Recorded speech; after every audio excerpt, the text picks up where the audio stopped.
It's so interesting. It's so interesting. It's so interesting. It's interesting. Welcome to It's So Interesting, where people talk about their work and life experience. I'm George Spitzer, and I have as a guest today Gordon Imrie. His profession is as a private biographer. Let's get right to it. What is a private biographer? Never heard of it before I met you. Well, it's a guy or gal who does histories of families and companies. Sometimes it's a family company. Probably not an alibiographer, which is what some people care to write, but it tries to tell the story. What about the difference between what you do and scrapbooking? Oh, that's a good question. Scrapbooking is a huge industry of people who are hobbyists and have a good feeling for basic design and scissor work and so forth to make books that are, I think, shorter term in nature.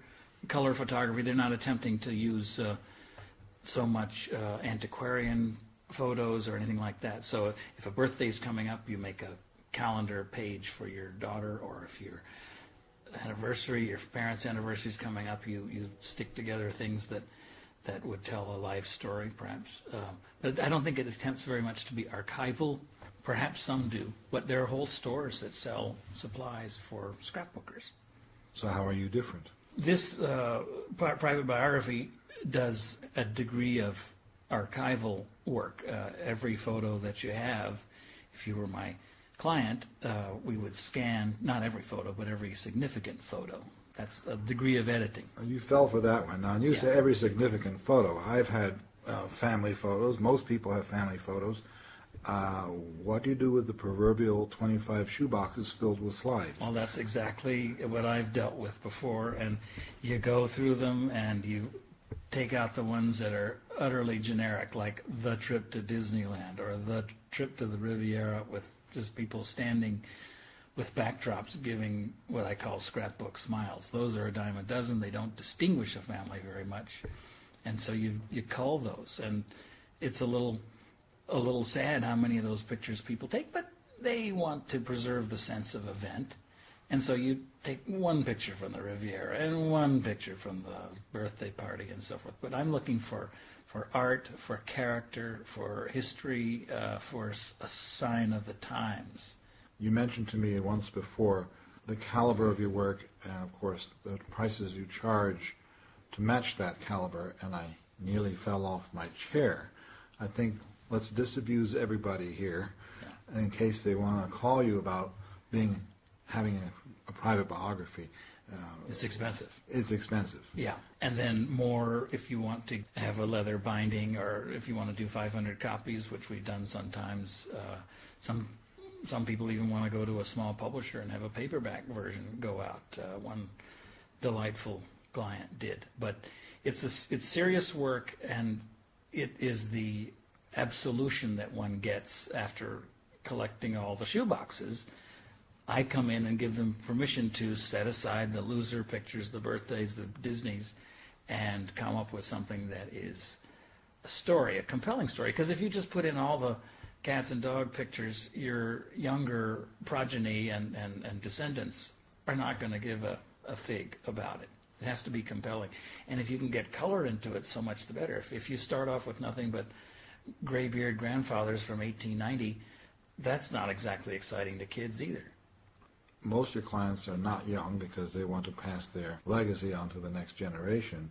But how far back have you gone with a client? How many decades? Well, in terms of photographic or documentary evidence, I think we've gone back. I know we've gone back as far as the early 1700s. In fact, one client, a family Bible. It was a New Testament. But not with photographs. As a matter of fact, there was a lady. This is one of my favorite photos. I can't just put my fingers on it right now for you, but it's just burned into my mind. This is a lady photographed at age 85 when photography was still young, and she was born in about 1785.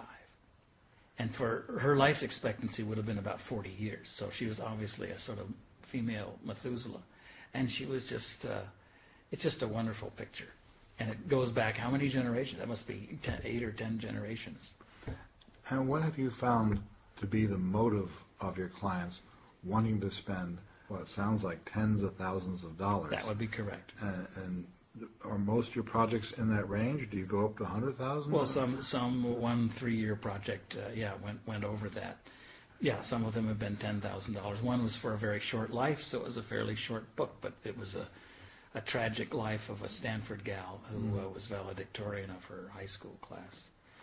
People who die young, I love doing those. It's just so painful for everybody, but if you can wrap that life up and make it a working model, it helps bring a little bit of closure, because there's nothing sadder than someone dying young, especially a son or a daughter. Ahead of schedule, so to speak. Or a wife, yeah. And although I take comfort in my own life from Ben Franklin's comment, he said a short life may not be good enough, but a good life is long enough. Paraphrase, Poor Richard's Almanac. When you do these books, or these private biographies, because generally these books are for private circulation, with the rare exception to get picked up by a publisher, with the client's encouragement, so to speak. You can't do it without the client encouraging you. Yeah. When you do the private biography, have you, over the years of doing this, found there's a common strand of motive for doing it?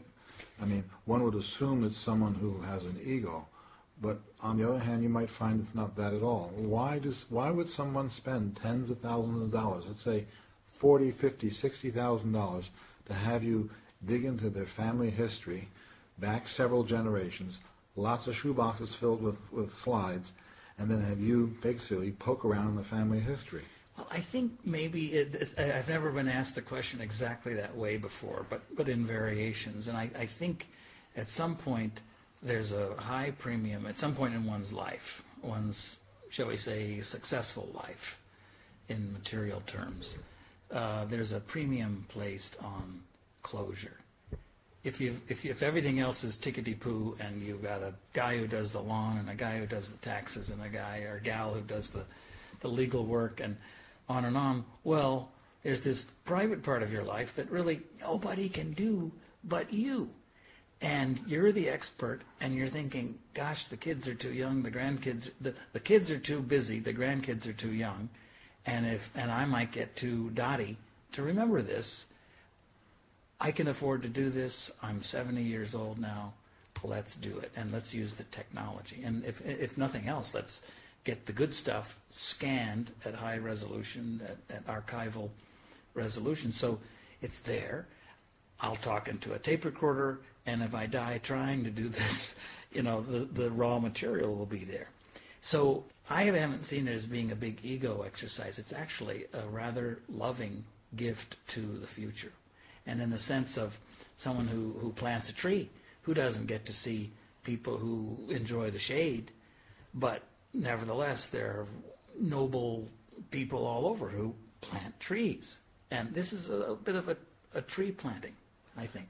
Does that answer the question? Yes, but brings on a follow-on question. It sounds like many of your clients do this because they would like to pass their legacy.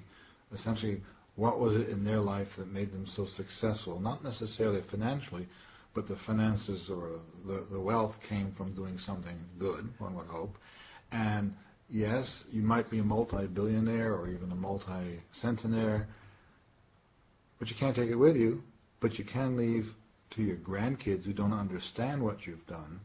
Am I on the right track here? Exactly. You're barking up the right tree, which is the money tree, which is where the grandkids sometimes think money comes from. It wasn't earned by the sweat of the brow or the exercise of the brain or the artistic talent or whatever, but somehow it was just there. They take it for granted. Well, thank you, Gordon. You're welcome. I've been speaking with Gordon Imrie, one of the nation's top private biographers. And if you'd like to hear this show again, you can go to itssointeresting.com website, as well as a way to get contact with Gordon. It's so interesting. It's so interesting. So interesting. It's interesting.